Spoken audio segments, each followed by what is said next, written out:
ప్రైలా మన రక్షకుడు ప్రభువైన యేసుక్రీస్తు శుభాది నామములో అందరికీ హృదయపూర్వకంగా ఆశీర్వదిస్తున్నాను.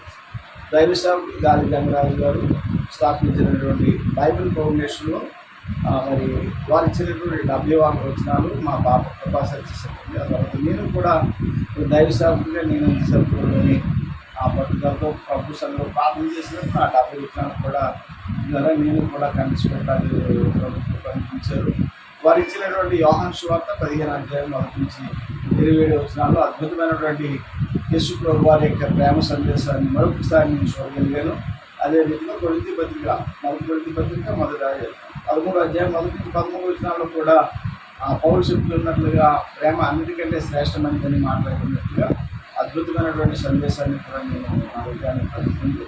మూడవదిగా ఆ ఎఫెసీ పత్రిక 5వ అధ్యాయం 1 నుంచి 12 వచనాలు ఉన్నటువంటి శ్రేష్టమైన మాటలు కూడా నా జీవితాన్ని అంతా కలిగించినాయి. అంతేకాదు మొదటి దశల పత్రిక 5వ అధ్యాయము 15 నుంచి 22 వచనాలు కూడా అద్భుతమైనటువంటి మాటలు చెప్పారు. ఆఖరిగా మొదటి యోహాను పత్రిక 1వ అధ్యాయం 1 నుంచి 10 వచనాల్లో 6-7 వచనాల్లో మరొకసారి నా జీవితాన్ని ప్రభు చూసుకోవడానికి ఎంతగానో కృప అనుభవించారు. మనం ఆయనతో కూడా సహవాసం కలవాడిని శత్రువుసు మనం చేయటం నడిచినలా మనం అబద్ధ మనసు సత్యంగా జరిగేట్టును. అయితే ఆయన ఇరుగుల ప్రకారం మనం ఇరుగులు నడిచినలా అన్ని సహవాసం కలవారమై ఉన్నాం. అప్పుడు ఆయన కుమారుడు యేసు రక్తం ప్రతి పాపం నుండి మనల్ని పవిత్రులు వేసే అద్భుతమైన మాట మనం చాలాసార్లు చదువుతున్నాం. కానీ అనేక మంది దైవ సేవకులుగా ఉంటూ ఇంకా ఏదో ఏదో బలహీనత మనలో ఉంటుంది. కానీ అద్భుతమైనటువంటి మొదటి యోహాను పత్రిక 1 నుంచి 10 వచనాలు ఉన్నటువంటి సందేశాన్ని మరొకసారి ప్రభు నాతో మాట్లాడినప్పుడు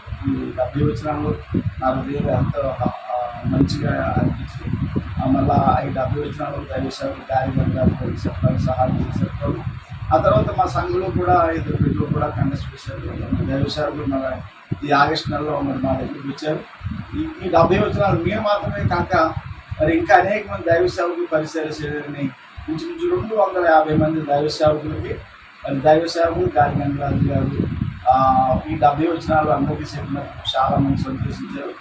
రాజమండ్రిలో ఇంచుమించు 100 మంది ఈ 70 వచనాలు కూడా కంటెస్ట్ పెట్టడానికి సిద్ధపడుతున్నారు. ఇటువంటి మంచి కార్యక్రమాన్ని ప్రోత్సహిస్తూ బైబిల్ ఫౌండేషన్ ద్వారా అనేక మందికి స్ఫూర్తిగా ఉన్నటువంటి గాలి గంగరాజు గారికి అలాగే పద్మనాభం గారికి వారి కుటుంబానికి కూడా రాజమండ్రి కృపా సన్నిధి నిషేధకులు ప్రత్యేకంగా వందనాలు చెల్లిస్తున్నాం. దేవుడు వారికి ఇంకా ఆరోగ్యాలు ఇచ్చి ఇటువంటి మంచి కార్యక్రమాలు చేసి క్రైస్తవ జీవితంలో అనేక మందిని ప్రభు యొక్క వాక్యం దగ్గర తీసుకురావాల్సిందిగా ప్రేమతో కోరుతూ ముగిస్తున్నాం. హల్లెలూయా.